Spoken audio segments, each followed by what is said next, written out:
The Perseverance was not a proud ship. She was old, patched together from spare parts, and held together by hope more than metal. Her engines made sounds that no engineer wanted to hear. Her hull had been repaired so many times that the crew joked she was more scar than skin, but she was all humanity had to offer. And so she would have to be enough. Captain Alina Vasquez stood on the observation deck and watched the other ships of the expedition gather in formation. There were 30 vessels in total, representing the finest civilizations in the Galactic Coalition. The Valkyrie had sent the Infinite Splendor, a dreadnought so large it cast shadows across moons. The Crocian contributed their most advanced science vessel, equipped with sensors that could detect a heartbeat from 1,000 light-years away. The Morthani arrived in ships made of living crystal that sang as they moved through space. And then there was the Perseverance. Small, quiet, embarrassing Alina had accepted this mission knowing what it meant. The Deep Rim expedition was the most ambitious exploration project in galactic history. The Coalition wanted to chart the unknown regions at the edge of the universe, places where no ship had ever returned from. Every species was expected to contribute their best.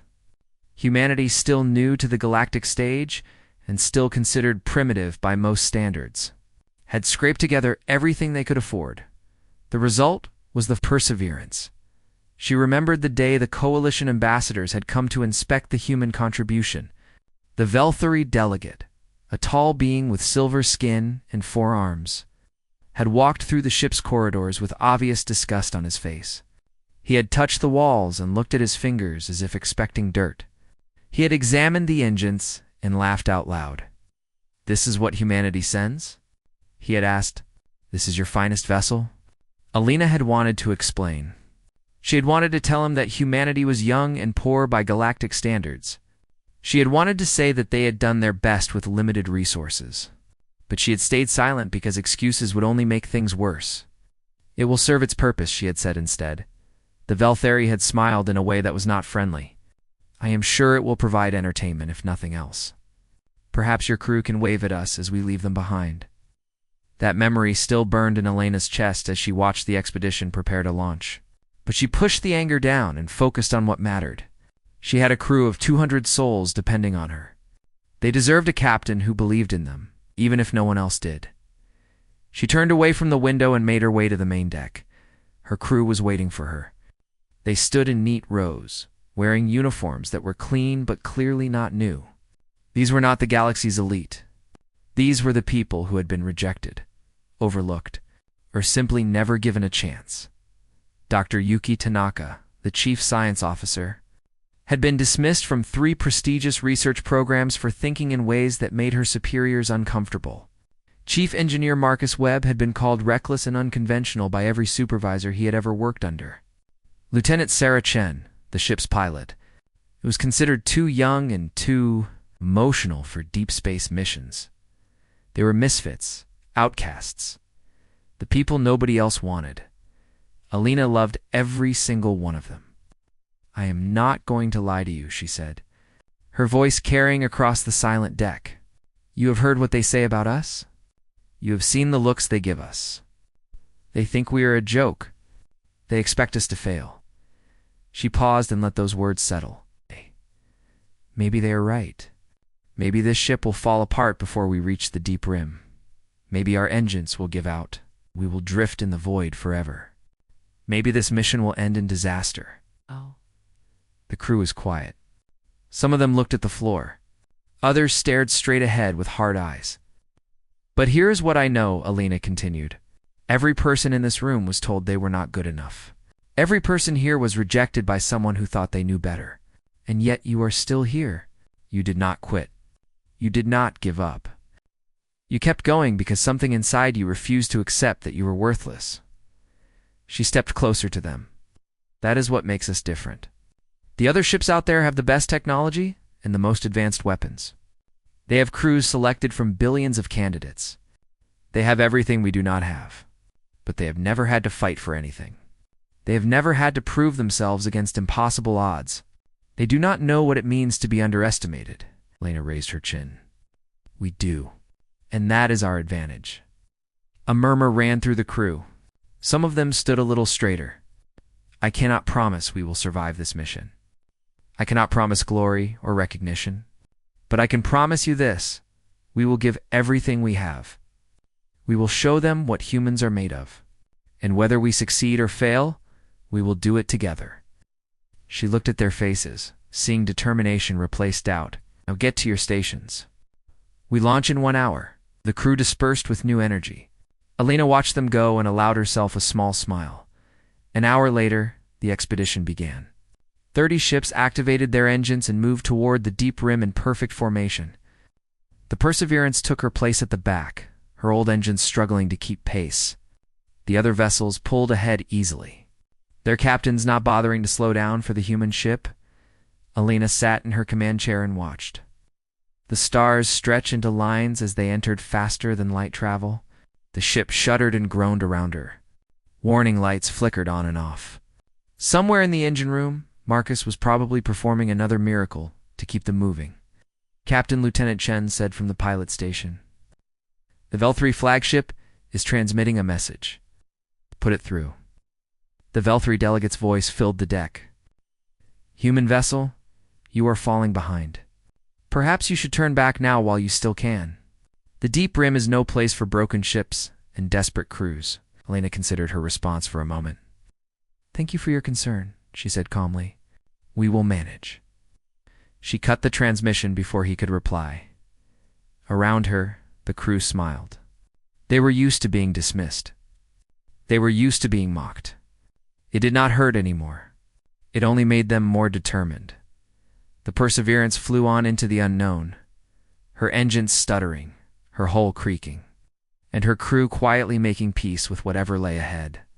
None of them knew that something ancient and powerful was watching the expedition from the darkness, waiting to see what kind of visitors had finally arrived, and none of them knew that the ships expected to triumph would fall, while the ship expected to fail would change everything. 3 months passed in the deep rim, and the universe slowly revealed its true nature. The region was nothing like the charts had promised. There were no new worlds to discover, no resources to claim, no simple mysteries to solve. Instead, there was silence. A thick, heavy silence that pressed against the ships like a living thing. Stars here were old and dying. Space itself felt wrong, as if reality had grown thin and tired in this forgotten corner of existence. Captain Elena Vasquez noticed that her crew had stopped joking. They moved through the corridors with quiet steps and spoke in whispers.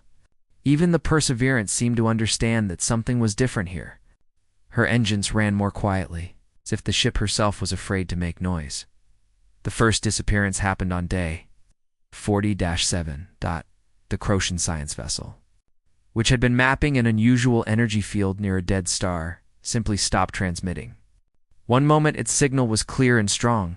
The next moment there was nothing. No distress call. No explosion. No debris. The ship was simply gone, as if it had never existed. The expedition captains held an emergency meeting through their communication systems. The Vel-3 commander dismissed the disappearance as equipment failure. The Croatian demanded a search party. Others suggested natural phenomena that their sensors had not detected. Alina stayed quiet and listened. She had learned long ago that speaking too soon often meant being ignored. On day 53, the infinite splendor vanished. This time, there was a brief transmission before the end. The Vel-3 crew reported that something was approaching them, something their sensors could not identify. They raised shields and charged weapons. Their captain ordered all crew to battle stations. Then the transmission cut off mid-sentence, and the mightiest ship in the coalition was gone. Panic spread through the remaining vessels. Captains accused each other of sabotage. Crews demanded to turn back. The expedition that had started with such confidence was falling apart. Alina called her senior officers to the conference room. "We need to understand what is happening," she said. "Not react to it. Understand it." Dr. Tanaka nodded slowly. She had been studying the sensor data from every disappearance, looking for patterns that others had missed. "There is something strange," she said. "Every ship that vanished was doing the same thing when it disappeared." "What do you mean?" Marcus asked. Tanaka pulled up the data on the room's display screen. Look at the Croatian vessel. Just before it vanished, it detected an unknown energy signature. Its captain ordered weapons to standby mode. 3 minutes later, gone. She switched to another file. The Infinite Splendor. Same thing. Unknown contact detected. Shields raised. Weapons charged. Then nothing. Lena leaned forward. You think their defensive responses triggered the disappearances? I think something out here is watching us, Tanaka said. And I think it does not like what it sees when we point weapons at it. The room was silent. The idea seemed impossible. How could responding to a threat cause destruction? Before they could discuss further, the ship shuddered violently. Alarms blared across every deck. Alina rushed to the bridge with her officers close behind. Report, she ordered as she reached her command chair. Lieutenant Chen's face was pale. Engine failure, Captain. The main drive has shut down completely. We are drifting. Marcus was already running toward the engine room, shouting orders to his team. Alina looked at the tactical display. The remaining coalition ships were 10 hours ahead and still moving. If she called for help, one of them would have to turn back. And if Tanaka's theory was correct, any ship that came to their rescue might suffer the same fate as the others. She made her decision. No distress signal, she said. We fix this ourselves. Chen stared at her. Captain, if we cannot repair the engines, we will be stranded here forever. Then we better repair them. The next 18 hours were the longest of Elena's life. Marcus and his team worked without rest, crawling through the guts of the Perseverance and replacing parts with whatever they could find. They stripped non-essential systems for components. They rewired entire sections of the ship by hand. They did things that no engineering manual would ever recommend. And somehow, piece by piece, they brought the engines back to life. When the Perseverance finally lurched forward again, the crew cheered loud enough to shake the walls. But Alina did not celebrate. She was too busy thinking about what Tanaka had said. She found the scientist alone in her laboratory, staring at endless streams of data. You really believe something is testing us? Alina asked.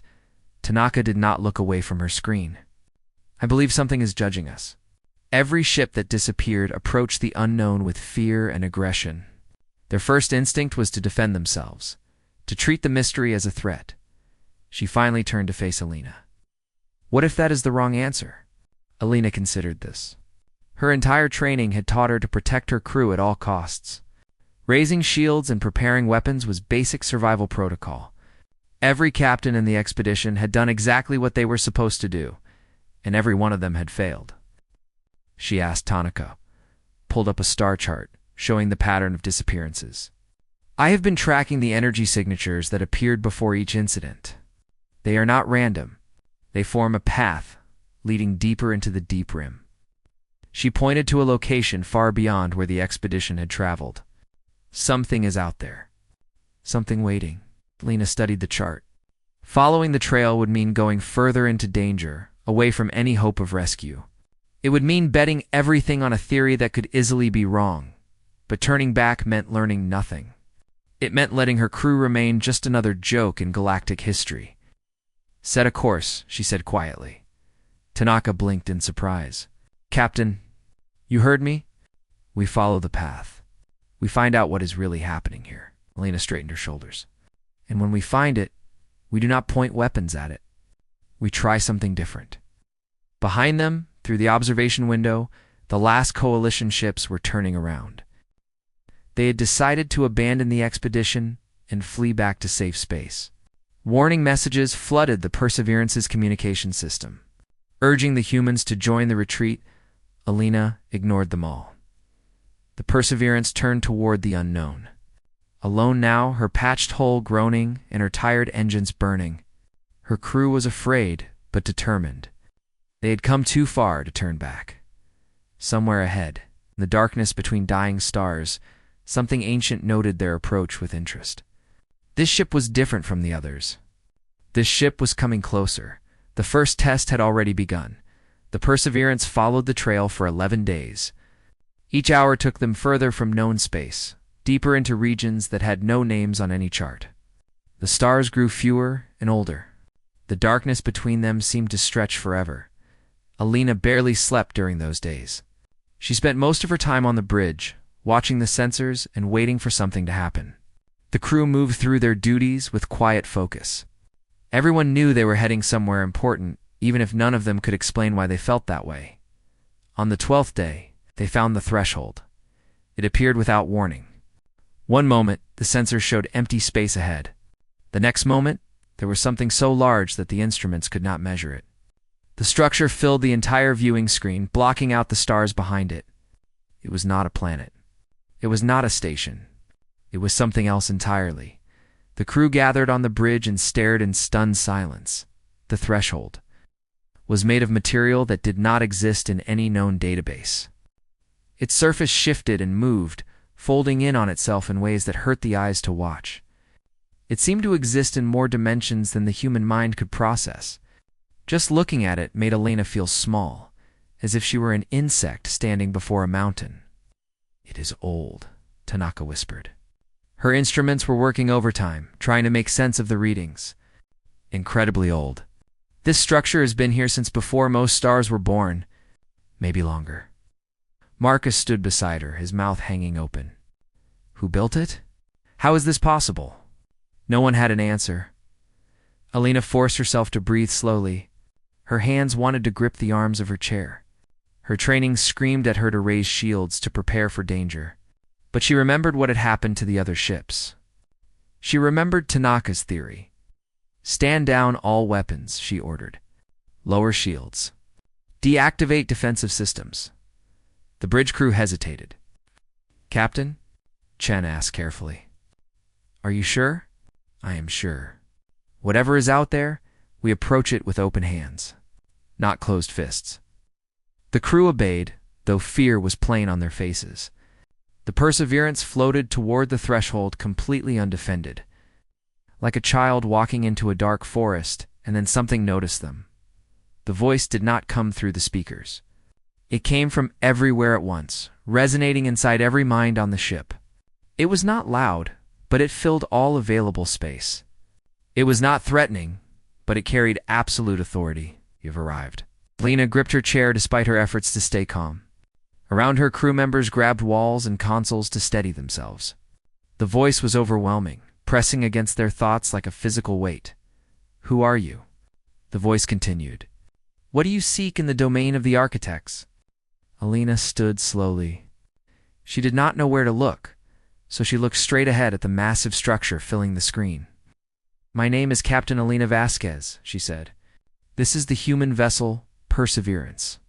We came here to explore. To understand." There was a long pause.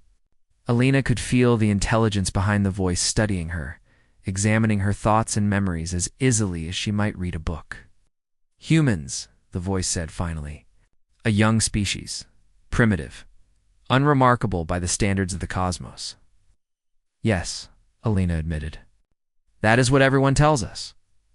Another pause. "Your vessel is damaged. Your technology is inferior. Your crew is small and fragile. You do not belong in this place." Alina felt something strange rise in her chest. It was not anger exactly, but something close to it. She was tired of hearing what humanity was not. She was tired of being measured against standards they had never asked to meet. "That may be true," she said, "but we came anyway." The voice went silent again. Seconds stretched into minutes. The crew held their breath. Finally, the voice spoke again, and this time there was something different in its tone. Something that might have been curiosity. "I am the Warden. I was created by the architects to guard this threshold and judge those who reach IT for 10,000 years. Species have come to this place. Some came seeking power. Some came seeking knowledge. All came with weapons, ready and shields raised." Alina felt a chill run down her spine. All of them failed. All of them were archived. She understood now. The disappeared ships, the vanished crews. They had not been destroyed by random chance. They had been judged and found wanting. "You tested them," she said quietly, "and they did not pass. Correct. The architects seeded life across the galaxy millions of years ago. They hoped that their children would grow wise and peaceful. They hoped that one day, a species would reach the stars with wonder instead of fear. The threshold exists to find such a species. The warden paused. None have qualified. Every civilization that reached this place has approached the unknown, as an enemy to be conquered. Every civilization has proven that it cannot be trusted with the secrets that lie beyond. Lena thought about the infinite splendor. The mightiest ship in the coalition destroyed because its captain had treated mystery as a threat. She thought about her own training, her own instincts that had told her to raise shields and prepare weapons. She was glad she had chosen differently. "Why did you not destroy us?" she asked. "Your ship approached with weapons, silent and shields down. Your crew did not. Prepare for battle. This has never happened before." The warden's voice seemed to soften. "Slightly, you are the first to come in peace, but this alone is not enough. The true evaluation has not yet begun." Before Alina could respond, the Perseverance began to move without any input from the crew. The ship slid forward smoothly, pulled by invisible forces toward an opening in the threshold that had not existed a moment ago. Light poured from within, warm and golden, unlike anything in normal space. "Enter," the warden commanded. "Show me what humanity truly is. Show me whether your kind deserves to walk among the stars." Lena looked at her crew. Their faces were pale, but determined. They had come this far together. They would finish this together. "Take us in," she said to Chen. The lieutenant nodded and guided the ship forward, though the controls were barely responding. The threshold swallowed them gently, and for a moment everything was light and silence, and the feeling of being known completely. The true test was about to begin. Inside the threshold, time moved differently. Alina could not tell if minutes were passing or hours or days. The Perseverance floated in a space that had no walls, no floor, no ceiling. Light came from everywhere and nowhere. The crew sat at their stations, frozen in wonder, unable to move or speak. Only Alina could still act. She stood alone on the bridge while the warden's presence surrounded her completely. "The evaluation will now begin," the warden said. "I will examine your species. I will look into your history, your nature, your deepest truths. Nothing can be hidden from me." Alina nodded slowly. She had expected this. She knew that humanity's past was full of darkness as well as light. She knew the warden would see everything. "We have nothing to hide," she said.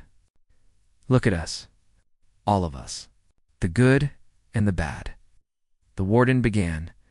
Images flooded Elena's mind. She saw human history playing out in rapid succession, not from books or records, but from lived experience. She felt what countless humans had felt across thousands of years. She witnessed wars and atrocities. She saw suffering caused by greed, hatred, and fear. She experienced the worst of her species in terrible detail. Tears ran down her face, but she did not look away. "Your kind has caused great harm," the warden observed. "You have killed each other over territory, over resources, over beliefs. You have enslaved your own people. You have destroyed parts of your own world." "Yes," Alina admitted. Her voice was rough. "We have done all of that. Other species have shown me similar darkness. It is why they failed. They could not overcome their violent nature." But the visions did not stop there. New images appeared, running alongside the darkness. Alina saw humans crossing frozen wastelands to rescue strangers they had never met. She saw doctors working without sleep to save children from disease. She saw ordinary people standing against injustice even when it cost them everything. She saw soldiers throwing themselves on weapons to protect friends. She saw strangers giving their last food to those who were hungry. And yet the warden continued. "Your species also does this. You sacrifice for each other. You help those you have never met and will never see. Again, you risk death for abstract ideas like freedom and love." Alina felt hope spark in her chest. The warden turned its attention to other members of the crew. pulling memories and experiences from each of them. From Dr. Tanaka. It drew years of lonely research, dismissed by colleagues who could not understand her thinking. It saw her working through the night on theories that no one believed, driven by pure curiosity rather than ambition. It saw her offering credit to others for work she had done herself. From Marcus Webb, pulled memories of building and fixing, of loving machines the way some people loved music. It saw him teaching younger engineers with patience and care. It saw him staying on damaged ships while others escaped, refusing to abandon vessels that had carried crews to safety. From Lieutenant Chen, it drew the burning desire to explore, to see what lay beyond the next horizon. It saw childhood dreams of stars and the quiet courage required to pursue them, despite everyone who said she was too young, too emotional, too small. "Your species is contradictory," the warden said slowly. "You are capable of both destruction and creation, both cruelty and kindness." "I have never seen this balance before." Lena wiped her eyes. "We are always fighting against ourselves. Every day we choose what kind of people we want to be. Sometimes we fail, but we keep trying." The warden considered this. Other species had been purely peaceful or purely aggressive. The peaceful ones lacked the drive to reach this far. The aggressive ones could not approach without violence. "You are different." Turned to examine something else. Human art. Alina saw music and paintings and books flowing through the shared consciousness. She felt what the warden felt as it experienced human creativity for the first time. It heard symphonies composed by people who would never see them performed. It read poems about stars from writers who never left Earth. It saw paintings of landscapes that existed only in imagination. "You create beauty for its own sake," the warden said, and there was wonder in its ancient voice. "You make art that will outlive you. You dream of futures you will never see." "That is who we are," Alina said. "We know we are small. We know our lives are short. But we reach anyway. We hope anyway." The warden focused on her directly now. "Why do you explore when you know you may die? Why risk everything for unknown places?" Alina thought carefully before answering. This felt like the most important question she had ever been asked. "Because the universe is beautiful," she said finally. "And because our lives are short, every moment of discovery matters more. We would rather die reaching for something wonderful than live safely while wondering what we missed." Lieutenant Chen's voice suddenly filled the space. Alina realized with a start that the crew had been freed from their frozen state. They were all standing now, facing the light together. "We do not explore to conquer," Chen added. "We explore to belong, to find our place in something bigger than ourselves." Marcus stepped forward. "We are not the strongest species. We are not the smartest. But we do not give up. Even when our ships are falling apart around us, we keep going. That is what makes us human." Tanaka smiled softly. "We know we are small and young and far behind everyone else. But that does not make us worthless. It makes us hungry. We want to learn everything. We want to understand everything. Not to control it, just to know." The warden was silent for a long time. When it spoke again, its voice was different, softer, more personal. "In 10,000 years, no species has spoken to me this way. All others sought power or feared judgment. You seek understanding and offer honesty." It paused. "I was beginning to believe the architects. Hope was misplaced, that their children would never grow into wisdom. But you are different." Alina held her breath. "Evaluation is complete. Humanity has passed." Relief washed through the crew like a wave. Some of them laughed. Others cried. Alina felt her legs weaken but forced herself to stay standing. However, the warden continued, and the room grew quiet again. "Passing this test is only the beginning. There is much you must know about what lies beyond." The light around them shifted, and new visions began to form. The true scope of the universe was about to be revealed. The visions that followed changed everything Alina thought she knew about the universe. The warden showed her what lay beyond the threshold. Beyond the deep rim, beyond all the stars that any species had ever charted, The galaxy she knew was just a small pond at the edge of an endless ocean. Out there, in the vast darkness between galaxies, things existed that made the Warden itself look like a child's toy. She saw other thresholds, each one guarding a different region of space. She saw entities that had existed since the beginning of time, patient and watchful, waiting to see what the young species of the cosmos would become. Some were kind. Some were hungry. Some were so strange that her mind could not process them at all. The architects built the thresholds to protect their children, the Warden explained. The galaxy is a nursery, shielded from the greater powers that move through the universe. But that protection is not permanent. Alina watched in horror as the vision showed what would happen if the shield ever fell.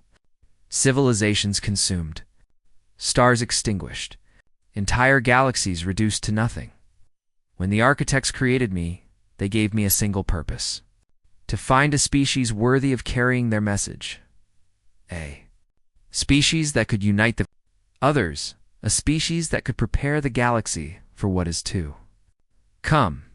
The weight of those words settled on Elena's shoulders like a mountain. You want us to warn everyone? She said slowly. To tell them what is really out there. Yes, but more than that. I want you to show them how to change, Wardens? Presence focused intensely on Alina and her crew. The civilizations of your galaxy are children playing with fire. They believe that strength comes from weapons and shields. They approach every unknown as a threat to be destroyed. If they do not learn a different way, they will never survive what is coming. Lena thought about the Coalition. She thought about the Velthari and their massive warships, the Crocian and their advanced technology, the Morthani and their beautiful crystal vessels. All of them had failed the Warden's test. All of them had approached the unknown with fear and aggression. Why us? She asked. We are the youngest, the weakest. No one will listen to us. That is precisely why IT must be you. The Warden's voice carried a weight of ancient wisdom. Strong cannot teach humility. The powerful cannot preach patience. Only those who have been underestimated can show others the value of being small. You were mocked and dismissed, yet you succeeded where the proud fell. That is the lesson the galaxy must learn. Alina looked at her crew. Their faces showed fear and uncertainty, but also determination. They had not asked for this responsibility. They had only wanted to prove themselves. Now they were being asked to carry a message that could change everything. We will do it, she said finally. We will tell them. Good. But understand this. Many will not believe you. Many will reject your message. The path ahead will be difficult and long. Are you prepared for that? Alina smiled despite herself. Captain, if I may, Marcus said from behind her. We have spent our whole lives being rejected and not believed. I think we can handle a little more. The crew laughed softly. Even the Warden seemed to appreciate the humor. Then go. Return to your people. Tell them what you have seen, and remember, the universe does not reward the mighty. It rewards the worthy, those who approach the stars.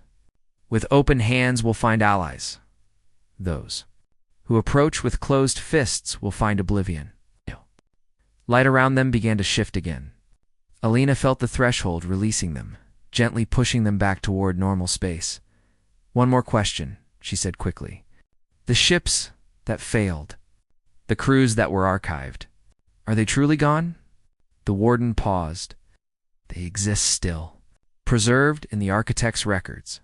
Whether they can ever be restored depends on whether their species learn to change. When the galaxy proves itself worthy, all will be returned. Lena nodded. That was something. That was hope. Let this be the final warning, the Warden said as the vision began to fade. The next test will not be so forgiving. Prepare your galaxy well, Captain Vasquez. The time for childhood is ending. The Perseverance emerged from the threshold 3 months later. The journey back felt shorter somehow, as if space itself was helping them along. When they finally reached Coalition territory, they found a galaxy in chaos. The other expeditions had returned with tales of terror. Ships vanishing without trace. Ancient structures too vast to comprehend. The coalition was divided between those who wanted to send armies to the Deep Rim and those who wanted to seal it off forever. And then the Perseverance arrived. Alina requested an audience with the full Coalition Council. The Velthri delegate who had mocked her ship tried to have her removed. The Crocian representatives demanded to know how a primitive human vessel had survived when their greatest science, the ship, had been destroyed.